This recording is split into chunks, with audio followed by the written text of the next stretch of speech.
चौधरी स्वागतम चौधरी स्वागतम स्वागतम। ये मुख्यमंत्री नहीं होगा आने वाले এসআইআর নিয়ে শুরু হয়েছে আরেক খেলা। কতদিন চলবে? ভোট পর্যন্ত চলবে।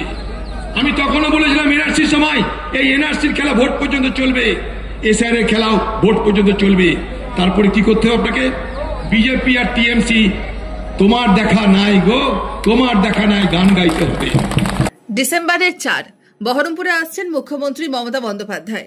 তার আগে নভেম্বরের 27 বহরমপুরে প্রতিবাদ সভা করল কংগ্রেস।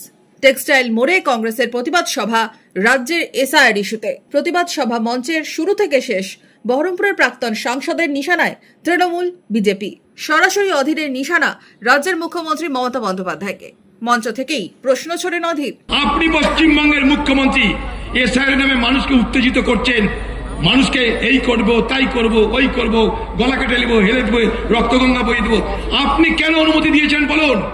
একবার তো বিরোধিতা করেননি, আপনি একবারও বিরোধিতা করেননি। চালাকি করবেন না মমতা ব্যানার্জি। আপনি মুর্শিদাবাদে এসআইআর নিয়ে বিভ্রান্তির অভিযোগ করেন অধীর চৌধুরী।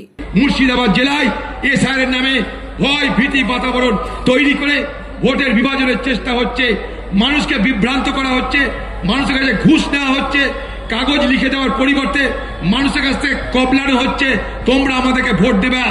আপনারা সেই জায়গায় যাবেন না।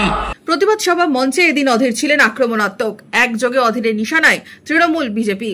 কিচ্ছু ঘাবড়াবেন না মুর্শিদাবাদ জেলার মানুষ, আমরা আছি আপনাদের সঙ্গে। আমরা বিজেপির মতন বৈধ ভোটারকে অবৈধ করতে দেব না, আবার তৃণমূলের মতন অবৈধ ভোটারকে বৈধ করারও দাবি করব না। আমরা নিরপেক্ষভাবে যারা হক আছে, যাদের যোগ্যতা আছে, তাদের যেন কোনোভাবেই বঞ্চিত করা না যায় তার জন্য লড়াই করব। শুধু লড়াই না, সেটা করেই ছাড়বো। আমরা যা বলি তাই করি। 26 ভোটের আগে প্রতিবাদ সভা দিয়ে কি ঘর গোছানোর তোড়জোড় কংগ্রেসের? রাজনৈতিক মহলে উঠছে প্রশ্ন। অন্যদিকে সভা শেষে নিজেদের বর্তমান অবস্থানকে সামনে রেখেই পাথর ভাঙার শপথ অধীরের। Bureau report, Imagine Community media.